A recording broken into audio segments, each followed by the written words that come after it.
So let's go back to maybe high school.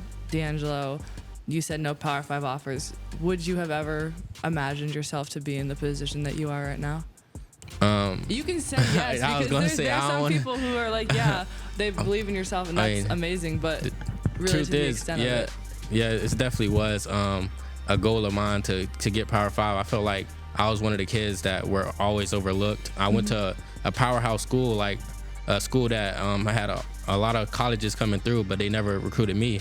So I felt like I was always overlooked. I went against the best competition. I was doing everything that I do now in high school, I feel like. And I feel like I was just overlooked because of my size. So I always felt like I had something to prove, or like, a chip on my shoulder, basically. Welcome back to The Player's Perspective, a podcast hosted by Mackenzie Holmes and powered by Hoosiers Connect. As the official NIL collective of IU Athletics, Hoosiers Connect provides exclusive access to IU student athletes, offering fans an inside look at their lives both in and out of competition. Tune in weekly to hear stories and perspectives from the incredible athletes that make Hoosier Nation proud. Thanks for coming on the podcast today. We're excited to have you, and I know that Hoosier Nation knows you, but I think they're excited to kind of get to know you more and just talk about your experiences in your first year at IU and before that. But I kind of want to start off talking about, it was probably my personal favorite play of the year, the pick six versus Washington.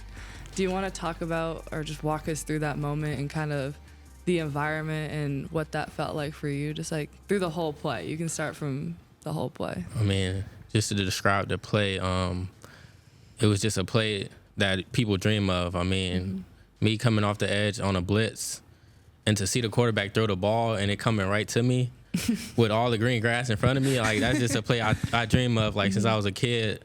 And then to watch the video and see the scenery, like it's just surreal, like to see the fans in the stands and it covered in red. And that's a video I watch all the time. Yeah. Like I love that video. So yeah. So did you feel the energy from the stadium when it happened, or because I feel like sometimes in like sports when they're like in a big moment, you almost like black out a little bit and you don't notice how crazy it is until you look back afterwards. But did you feel the energy? Like, did you get an adrenaline rush? Like, what was that like? I mean, I definitely got an adrenaline rush, but how could you not? I mean, I did too. I couldn't really take it all in though. I was still shocked myself. Just the way the play happened, it was just like a dream, literally a dream. Like, I don't know, I felt like I was running in slow motion. They said I was running fast, but you were running fast, I can confirm. It felt like I was running so slow, just the way the play happened. But to watch the video back, I can finally take it all back in, and it looks crazy, man. It was just a play everybody brings up, and it's talked about everywhere. Yeah, it definitely was a fan favorite for a lot of people this season. I think it kind of like established you as like a fan favorite for people watching IU football. So do you want to talk a little bit about your experience so far with the fans at IU and I know you guys got a lot of fans from the beginning, but just kind of the growth of the program over the season, what that was like for you? I definitely feel like the support in Bloomington has grown tremendously since I've been here. I mean, a lot of people see the stands and compare the first game until the last game. That has changed, but even around campus, like the sport has changed. Like me going to class, like I see people asking for pictures and stuff like that. Like that wasn't happening and stuff like that. Like that, it's definitely plays a big part. And I feel like football gets a lot more support in Bloomington. Yeah, and talk about the fans a little bit. Like I know you said in class you get people asking for pictures, but have you really felt that connection with the fans and just the IU community since being here? Definitely. I feel like that's a big part, like people getting to know you as a person, not just like a player. I feel like that's something I want to get into more, but it definitely plays a part, yeah. Yeah, I feel like from my experience, I really valued every time a fan would come up to me in public or ask for a photo, because it shows that they're really invested not only in the sport but in you as a person. So that's really cool that you've had that experience, and I hope that you can assume that it's going to continue to grow as well. and you decided to come back for another year. I saw your Twitter Yes. post, very short and sweet. I love that. So you want to just talk about what went into, that decision, and just speak a little bit about what it means for you to come back another year. Yeah, I mean, that post, first I'm going to start off with that post. So that post was made because it was just a lot of speculation about me leaving when I never had in my mind that I was leaving. It was just a lot of, how Twitter goes, just a lot of people talking, whatever. But, I definitely had no doubt in my mind I was coming back. With my relationship with Coach Sig and the rest of the staff, man, it's really a no-brainer to stay here. We were successful last year, so why not run it back again? Right. And you started at James Madison with Coach Sig. Obviously had an incredible freshman year, All-American honors. Talk about what made you decide to follow Coach Sig to IU. I'm sure it seems like it's an easy decision for you to follow him, but kind of talk about your relationship with him and the rest of the staff and what, the coaches are to you. My relationship with him, I just feel like he has a lot of trust in me. As you can see, like since playing me as a freshman, to start as a freshman, that shows a lot what a coach thinks about you, because coach has to trust you to put you on the field. So me coming in as a freshman and him trusting me, that shows me a lot about him and what he thinks of me. So that meant a lot to me. And the fact that he recruited me out of high school, I wasn't highly recruited. I was like, I didn't get no Power 5 offers out of high school, and he trusted me and he bought me in, and like I stuck with him. That's why I stuck with him in the transfer portal. Like he recruited me out of high school, and that's the right way to go. Yeah, I love that. Now talk about your transition from James Madison to Indiana and what that looked like. Was it an easy transition for you, or what are some things that are different about IU compared to maybe other places you looked at or have been to? The transition was pretty easy. I feel like with the amount of people he bought here from JMU, like the staff, players, and stuff like that, that made it easier. But it definitely was a little different, like how big the school is and stuff like that. But I want to say like the competition on the field, that changed a little bit, but it's competition everywhere. Like it didn't really change nothing, but only thing that helped was like the people he bought here from JMU. Like it kept the culture here, and it brought the culture here. That's to say. So now talk about your freshman, obviously great season. Sophomore year, obviously the level of competition raised for you, but so did your level of play, and you were able to continue and be an All-American again this year, which is incredible. So talk about what that's like for you. Do you feel like you understand the level that you're playing at, or do you continue to stay hungry, or what does that look like for you? How do you keep that competitive drive going? I mean, I feel like for me, I'm mainly focused on just getting better, like being the best version of myself. Like I don't too much dwell on my success. Like I look back at it after the season, and I give myself a little pat on the back, but it's like I got to keep going. Like I got other ways to get better. Just find ways to get better. Like it's always room for improvement. So I never like dwell on my success or nothing like that. Like Coach Sid says, like never get too high, never get too low.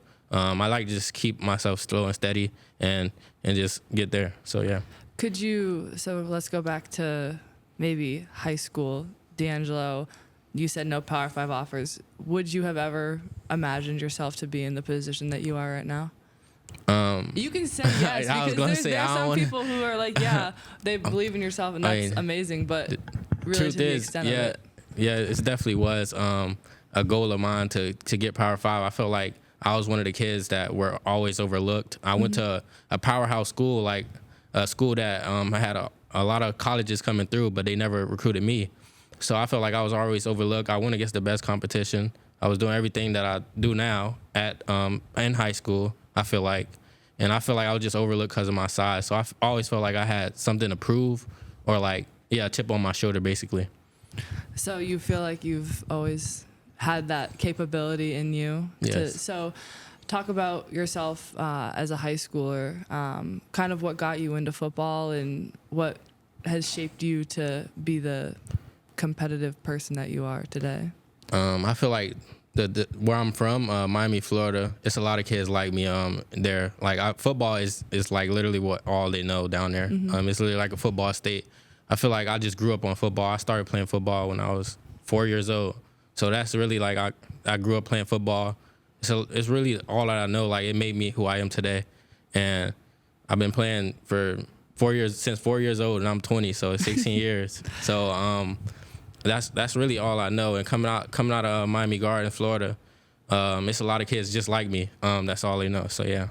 Did you ever have a moment where you felt like okay, like I'm pretty good at this, or like you think you had a chance to get to the next level? I mean, yeah. Was there ever a moment for you, or is it just? I mean, it wasn't a specific moment, but I would say like, I don't know. It wasn't a specific moment, but I definitely like seen a difference between others and stuff like that. But I was always a competitor. I always wanted to be like the best at anything I did, and I feel like that's what made me successful. Like, I always wanted to be the best version of myself.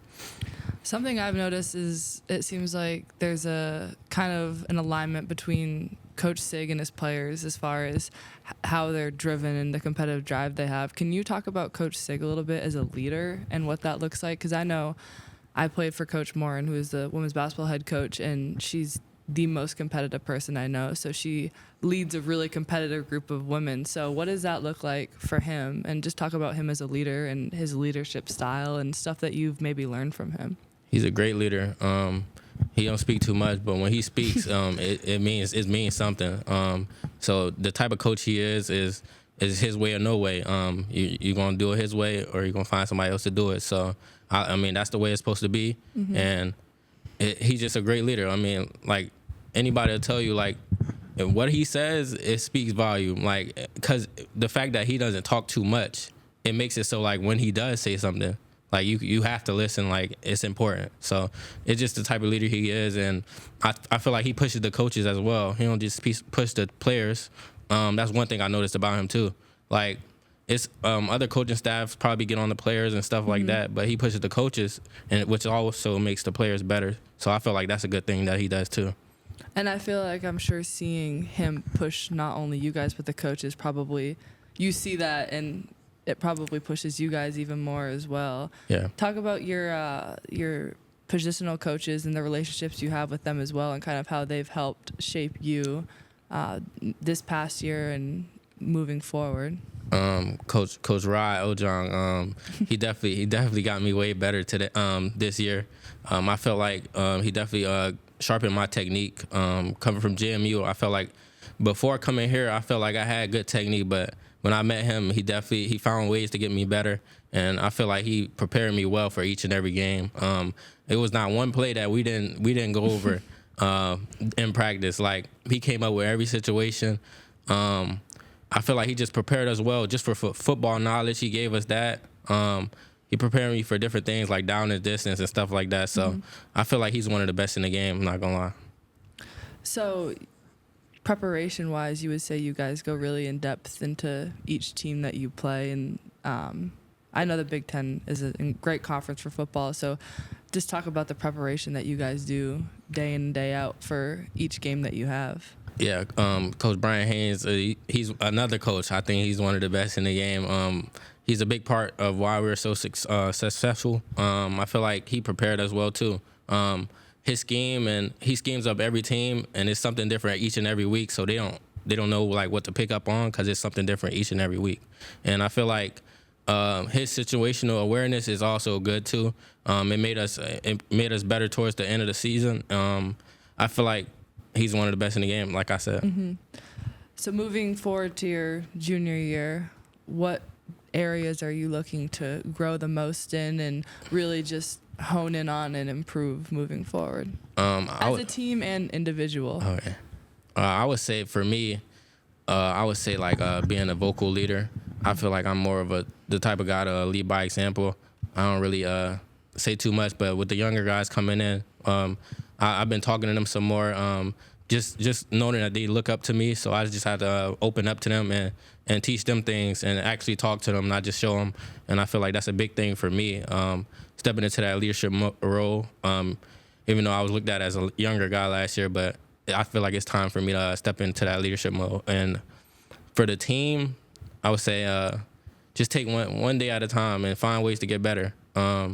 Just trusting our coaches also. I feel like just trusting Coach Sig's process is successful. He's been doing it for a long time, and just trusting him, it's going to work out. So what are you looking forward to most for next year? Do you have one thing specifically? Is it the fans? Is it the guys you have coming in? What are you looking forward to most? One thing I'm looking forward to is the Oregon game. I didn't know if I wanted to say it or not, but I'm looking forward to the Oregon game. But yeah, and the fans as well. Just seeing how the fans came out last year. And just seeing that again. So yeah. Do you feel like you notice a significant difference? I know I'm going to come back to talking about the fans, because I just feel like when we would have a packed assembly hall, like it was just like a whole another level that you're able to get to because they bring you so much energy. Did you feel like that this past year? Yeah, I definitely felt the energy from the fans. I feel like it helped us in some situations. Like if you go back and watch the Michigan game, they played a big part. We had a quarterback can't hear or stuff like that, can't get the snap count. So I feel like they played a big part. So how have you enjoyed your time in Bloomington so far? Do you have any favorite food places to go to? Any favorite restaurants? I don't really have a favorite, but I enjoy some spots. I don't really have a favorite right now, though. No favorites. I don't really go out too much to dinner and stuff like that. So yeah. Okay. What about these are just like fun questions. What about any pregame rituals? Are you superstitious at all? Nah, I'm not really superstitious, but I gotta wear my double sleeves. I guess you can call that, but I gotta wear double sleeves. That's one thing I have to do. I've been doing that since my freshman year. So did that just start randomly, or was there a reason behind it? I mean, it's not a reason behind it. It just started randomly. I just felt like it's just something I naturally do, could cover up my arms. So I feel like I just do that every game. Did you like play well, and then when you wore them, and so you just kept wearing them? I feel like that's a thing. You want to do the same thing every time once you play well. Yeah, I never had a bad game wearing the double sleeves, so I stick to it. So, okay. Yeah. Do you have any like music you listen to pregame, or do you not listen to music? Is there anything specific you do? I listen to more calming music. Okay. Because a lot of people listen to hyped up stuff, but in my head, I'm already hyped. I feel like that's a unique answer. I feel like most people will say. Yeah, I don't like to get too hyped because I'm already hyped myself, so I don't need the hype music to lift me up. I just need to be calm and steady, especially with the position I play. So yeah. Nice. Do you have any examples of artists? Probably like some LMA or something like that. Okay, so like real chill music. Yeah. Nice. Well, D'Angelo, it's been a pleasure talking to you.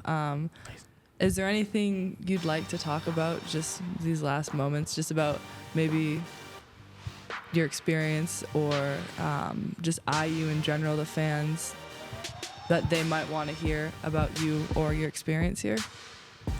My experience here has been great. They welcome me with open arms. I feel like it has been a lot of support towards my way, and I just want to say thank you to all the fans out there. So yeah. We hope you loved this episode of Players Perspective. Don't forget to hit the subscribe button so you never miss an episode. Stay connected with Hoosiers Connect on social media for even more exciting content featuring IU student athletes. Until next time, Hoosier Nation.